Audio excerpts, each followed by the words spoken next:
ओम शांति। सभी भाई बहनों को श्री कृष्ण जन्माष्टमी की बहुत बहुत बधाइयाँ। 7 सितंबर 2023 बाबा के महावाक्य।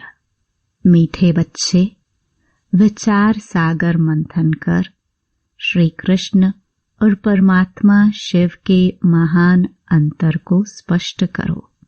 श्री कृष्ण जन्माष्टमी से संबंधित प्रश्न। ब्रह्मा बाबा अपने आप से क्या बातें करते हैं? उन्हें वंडर क्या लगता है? उत्तर। ब्रह्मा बाबा अपने आप से बातें करते। पता नहीं क्या होता जो शिव बाबा घड़ी घड़ी भूल जाता है। ऐसे तो नहीं, बाबा जब प्रवेश करते हैं तब याद रहती है। बाबा चले जाते हैं तो याद भूल जाती है। परंतु मैं तो उनका बच्चा हूँ, याद भूल क्यों जाती? क्या मेरी याद से ही बाबा आते हैं? ऐसे ऐसे बाबा अपने आप से बातें करके वंडर खाते रहते हैं। गीत। तू प्यार का सागर है। ओम शांति। शिव बाबा बैठ करके अपने सिखिलदे बच्चों को समझाते हैं कि गीता का भगवान कौन है, क्योंकि इस समय भारत में है अज्ञान अंधियारा। इसको कहा जाता है घोर अंधियारा, अज्ञान अंधियारा। फिर सोचना चाहिए ज्ञान का। परमपिता परमात्मा को ही मनुष्य मानते हैं कि वह ज्ञान का सागर है, नॉलेजफुल है। अच्छा, वह ज्ञान का सागर है, उनसे क्या मिलता है? नदियों से पानी मिलता है तो भर भर कर स्नान भी करते हैं। तुमको ज्ञान सागर से क्या मिलता है? एक बूंद।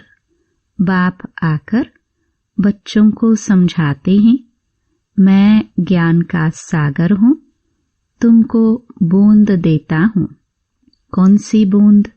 सिर्फ कहता हूँ मैं तुम्हारा बाप हूँ, तुम मुझे याद करो। समझो कि हम अपनी शांति धाम सुख धाम जाते हैं। ज्ञान सागर 1 सेकंड में जीवन मुक्ति वैकुंठ में भेज देते हैं। घर बैठे भी दिव्य दृष्टि दे देते हैं। मनुष्य तो 1-2 को सामने दृष्टि देते हैं। बाबा घर बैठे साक्षात्कार करा लेते हैं। एक बूंद मिलने से तुम यहाँ से चले जाते हो। यहाँ बैठे बैठे तुम वैकुंठ में चले जाते हो। अब बाप बैठ समझाते हैं गीता का भगवान कौन है? वह है ज्ञान का सागर, निराकार। मनुष्य तो गाते हैं श्री कृष्ण के लिए। अब तुमको समझाना है, श्री कृष्ण ने ज्ञान नहीं सुनाया। पहले पहले तो कहते हैं श्री कृष्ण ने माता के गर्भ से जन्म लिया। कंसपुरी थी। फिर आवाज हुआ, हे कंस, तुमको मारने वाला आ चुका है। यह तो जानते हो सब असुर है। कंस, जरासंधी, अकासुर, बकासुर, पापात्माएं सबका विनाश करने के लिए उनका जन्म दिखाते हैं। तो श्री कृष्ण ने जन्म लिया। वह तो छोटा था। फिर ज्ञान कब दिया? वह तो युद्ध के मैदान में श्री कृष्ण का बड़ा रूप दिखाते हैं, छोटा तो नहीं दिखाते हैं। वैसे ही श्री कृष्ण जयंती के बाद फिर गीता जयंती दिखाते हैं। कुछ समय के बाद जब वह बड़ा हुआ तब ज्ञान दिया होगा। यह भी दिखाते हैं जन्म लिया है। टाइम भी दिखाते हैं रात्रि के समय। यहाँ तुम देखते हो शिव बाबा की पधरामणि हुई है। कोई को पता नहीं कि कब प्रवेशता हुई। शिव बाबा तो बच्चा बना नहीं है, वह तो बूढ़े वानप्रस्थ अवस्था में आया है। कब आया उसकी डेट है नहीं। श्री कृष्ण के तो तिथि तारीख है और वह गर्भ से पैदा हुआ है। यहाँ शिव बाबा तो ज्ञान का सागर है, उनको छोटा होना नहीं है। जो फिर बड़ा होकर ज्ञान सुनाए। श्री कृष्ण का जन्म तो स्वर्ग में हुआ, वह किसको राजयोग सिखला न सके, क्योंकि खुद ही राजा है। बरोबर तुम जानते हो, निराकार बाप ही आकर राजयोग सिखलाते हैं, पतित को पावन राजाओं का राजा बनाते हैं। उस हद के रात और दिन तथा इस बेहद के रात और दिन के अर्थ में भी फर्क है। यह है संगम, जबकि ब्रह्मा की रात पूरी हो, ब्रह्मा का दिन शुरू होता है। यह है बेहद की रात्रि, अज्ञान अंधियारा। सत्युग में है सोजरा। उस रात की बात नहीं, वह तो श्री कृष्ण का जन्म रात में मनाते हैं। वह हुई हद की बात, यह है बेहद की। बाप कहते हैं मैं आता हूँ, मेरी कोई तिथि तारीख नहीं। कृष्ण राम आदि की तो तिथि तारीख है, मुख्य है ही दो। अभी श्री कृष्ण जयंती आती है ना, उन्हों को समझाना है कृष्ण तो छोटा बच्चा है। रात और दिन तो ब्रह्मा का गाया जाता है। ब्रह्मा का दिन श्री कृष्ण है और ब्रह्मा की रात ब्रह्मा है। ब्रह्मा ही फिर सो श्री कृष्ण बनता है। वह तो समझते ही कृष्ण भगवान है, वह हजीरा हजूर है। तो इस पर भी समझाना है। तुम्हारी है शिव जयंती व शिवरात्रि कहो। शिव जयंती कहना ठीक है, यह भी समझाना होता है। वह गर्भ में तो आते नहीं हैं, साधारण तन में आते हैं। श्री कृष्ण की तो 8 पीढ़ी चलती हैं। छोटेपन में उनको मोहन अथवा कृष्ण कहते हैं। वैसे प्रिंस ऑफ वेल्स है, वैसे पहले पहले गद्दी इंद्रप्रस्थ की प्रिंस ऑफ इंद्रप्रस्थ, फिर वह प्रिंस से किंग होगा। कृष्ण अक्षर नहीं, महाराजा नाम ही गाया जाता है। श्री लक्ष्मी नारायण को महाराजा महारानी कहते हैं। किंग अक्षर अंग्रेजों का है, असुल नाम महाराजा महारानी है। ऐसे नहीं कि नारायण ने ज्ञान दिया था, स्वयंवर बाद श्री कृष्ण फिर श्री नारायण बनते हैं। अब इस ज्ञान सागर शिव का नाम तो बदलता नहीं, एक ही नाम है। उनका वह रथ तो बड़ा है, आने से ही ज्ञान सुनाना शुरू कर दिया है। यह ब्रह्मा तो कुछ नहीं जानते थे, समझ में आता है इनमें आया हुआ है। जो साक्षात्कार कराते हैं, नॉलेज दे रहे हैं, यह साक्षात्कार का राज अथवा यह नॉलेज शुरू से पहले समझ में नहीं आती थी। बाबा अपना अनुभव बतलाते हैं। शुरू में बनारस गए तो दीवारों पर गोले आदि निकालते रहते थे, समझ में कुछ नहीं आता था यह क्या है, क्योंकि यह तो जैसे बेबी बन गए, नया जन्म लिया ना। कहते हैं ना बाबा हम 8-10 मास का आपका बच्चा हूं, तो मैं भी बच्चा हो गया। तो पहले कुछ समझ में नहीं आता था, वह ज्ञान की बातें ही और थी। अगड़म बगड़म क्या क्या बैठ निकालते थे। अभी तो सीखते सीखते कितने वर्ष हो गए हैं, अभी बाप की बातें समझ में आती हैं। बच्चों को कृष्ण जयंती पर समझाना है। चित्र तो बरोबर हैं। झाड़ में ब्रह्मा का चित्र भी है। मक्खन तो यह हप कर लेते हैं। विश्व के मालिक बने का माखन है। श्री कृष्ण तो सत्युग की प्रारब्ध लेकर के आया है। श्री कृष्ण है सत्युग का पहला प्रिंस। फिर उनके बच्चे भी प्रिंस बनेंगे। यह है उनकी प्रारब्ध, जो कलयुग में तो थी नहीं। तो यह सूर्यवंशी की प्रारब्ध किसने बनाई? गाया जाता है, ज्ञान सूर्य प्रगटा, अज्ञान अंधेर विनाश। ज्ञान सागर तो शिव बाबा है। वह आए हैं और स्वर्ग की स्थापना कर रहे हैं। कॉन्ट्रास्ट बतलाना है। श्री कृष्ण कैसे गर्भ में आया दिखाते हैं। वहां कंस, जरासंधि आदि थे, परंतु वहां सत्युग में असुर तो हो ना सके। असुरों और देवताओं की लड़ाई दिखाते हैं, तो जरूर असुर कलयुग अंत में होंगे, देवताएं सत्युग आदि में होंगे। दोनों की लड़ाई तो लगी नहीं है। महाभारत लड़ाई बरोबर है। देवताएं तो यहाँ हो ना सके। असुरों की असुरों से लड़ाई चली है। मुसलमानों का राज्य भी देखते हो, बरोबर यादव, कौरव, पांडव भी है। पांडव हैं नॉन वायलेंस, योग बल वाले। यहाँ तो रक्त की नदियां बहती रहती हैं। दुश्मनी तो है ना।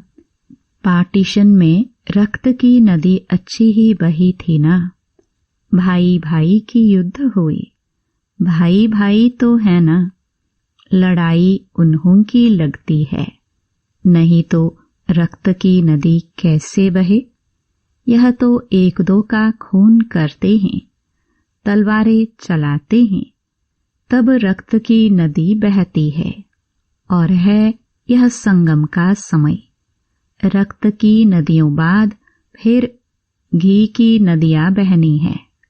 श्री कृष्ण तो छोटा प्रिंस है, फिर उनकी भी बैठ ग्लानी की है। उनको तो ज्ञान सागर कह नहीं सकते। देवताओं की महिमा तो गाई जाती है। सर्वगुण संपन्न, मर्यादा पुरुषोत्तम। यह महिमा बच्चे की नहीं हो सकती। महिमा हमेशा राजा रानी की चलती है। वह फिर लक्ष्मी नारायण को सतयुग में और कृष्ण को द्वापर में ले गए हैं। कितनी बड़ी भूल कर दी है।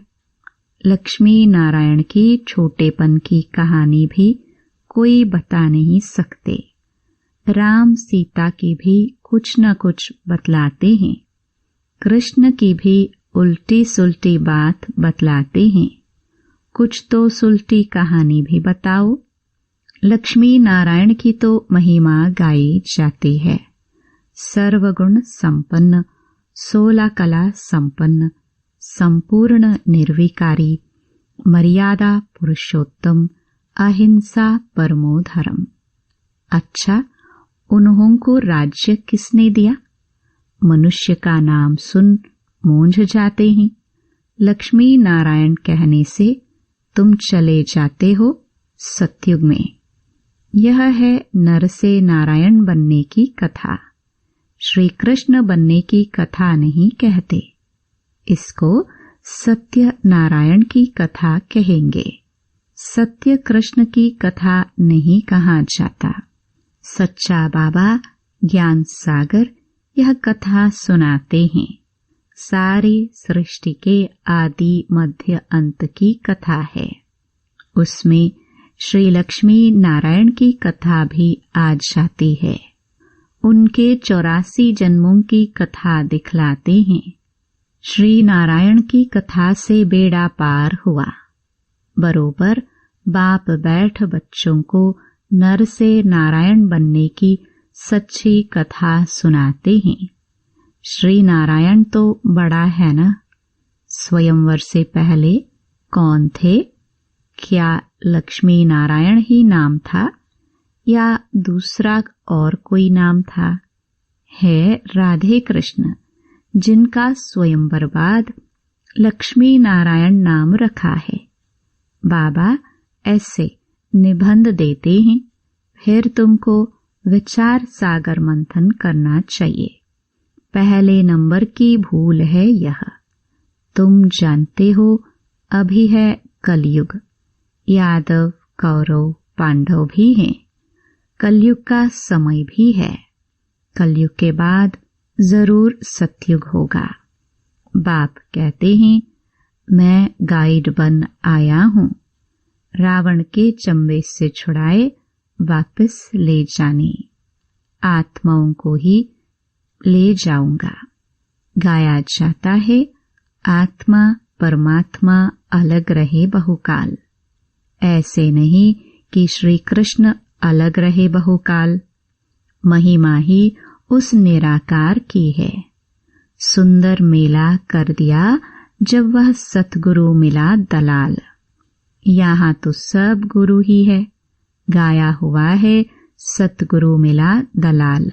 सत परमपिता परमात्मा दलाल के रूप में मिलते हैं। सौदा दलाल द्वारा होता है। यह भी सगाई होती है। आत्मा और परमात्मा अलग हैं। परमात्मा है निराकार, वह आकर इसमें प्रवेश कर तुम्हारी सगाई करते हैं। खुद दलाल बनते हैं। कहते हैं मुझ परमपिता परमात्मा को याद करो। इस शरीर में बैठ कहते हैं मामेकम याद करो। मैं तुमको माया रावण से लिबरेट कर साथ ले जाऊंगा। तुमको फिर राजाई देकर मैं निर्वाण धाम में बैठ जाऊंगा। कृष्ण थोड़े ऐसे कहेंगे। यह है ही आत्मा और परमात्मा। कृष्ण तो छोटा बच्चा है। बातें तो बहुत हैं समझाने की। तो बाबा ने समझाया है कैसे इसमें प्रवेशता हुई। फिर समझने लगा मैं राजाओं का राजा बनता हूँ। विष्णु का साक्षात्कार हुआ और दिल में बहुत खुशी हुई। फिर विनाश का साक्षात्कार भी हुआ, परंतु इतना समझ में नहीं आया। अभी समझते हैं। बाबा ने यह साक्षात्कार कराया, तुम नर से नारायण बनेंगे। परंतु उस समय इतनी समझ नहीं थी। जैसे बाबा रात को बतला रहे थे, पता नहीं क्या होता है जो शिव बाबा को याद करना भूल जाता हूँ। ऐसे तो नहीं, बाप जब प्रवेश करते हैं तब समझता हूँ बाबा आया है, याद रहती है। बाबा चला जाता है तो भूल जाता हूँ। पॉइंट सुनाते हैं तो फील होता है। बेहद का बाप आकर सुनाते हैं, परंतु मैं खुद ही भूल जाता हूँ। क्या मेरी याद से ही आता है?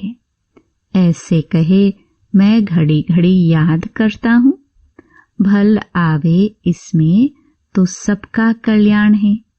याद ही मुख्य हो जाती है।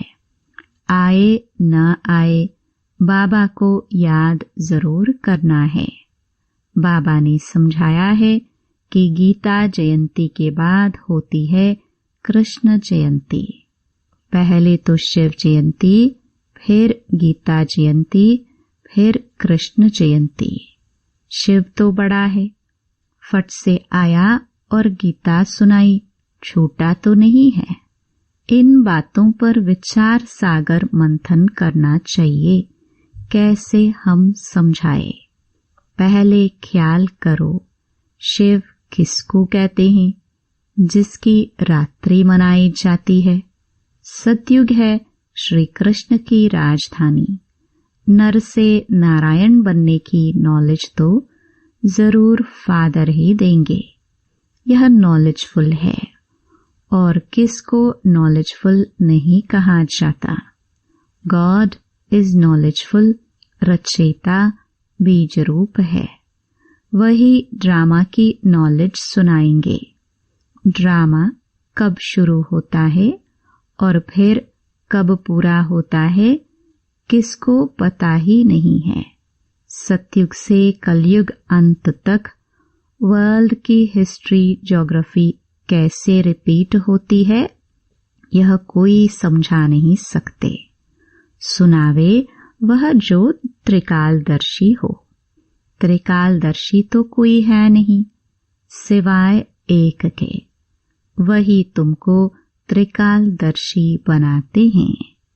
अच्छा, मीठे मीठे सिखिलदे बच्चों प्रति मात पिता बाप दादा का याद प्यार और गुड मॉर्निंग। रूहानी बाप की रूहानी बच्चों को नमस्ते। धारणा के लिए मुख्य सार। पहला, मास्टर नॉलेजफुल और त्रिकालदर्शी बन श्री कृष्ण और परमात्मा शिव के महान अंतर को स्पष्ट कर घोर अंधियारे से निकालने की सेवा करनी है। दूसरा, बाबा जो ऐसे निबंध देते हैं उस पर विचार सागर मंथन करना है। ख्याल करना है कैसे किसको समझाए। वरदान। बुद्धि के चमत्कार द्वारा आकार में साकार का अनुभव करने वाले दिलाराम के दिलरुबा भव। कई बच्चे आए भल पीछे हैं, लेकिन आकर रूप द्वारा भी अनुभव साकार रूप का करते हैं। ऐसे अनुभव से बोलते कि हमने साकार में पालना ली है और अब भी ले रहे हैं, तो आकार रूप में साकार का अनुभव करना यह बुद्धि की लगन का, स्नेह का प्रत्यक्ष स्वरूप है। यह भी बुद्धि के चमत्कार का सबूत है। ऐसे बच्चे ही दिलाराम बाप के समीप दिलाराम के दिलरुबा है, जिनके दिल में सदा यही गीत बजता है, वाह मेरा बाबा वाह। स्लोगन। त्यागी आत्मा के हर कर्म व कदम में सफलता समाई हुई है। ओम शांति।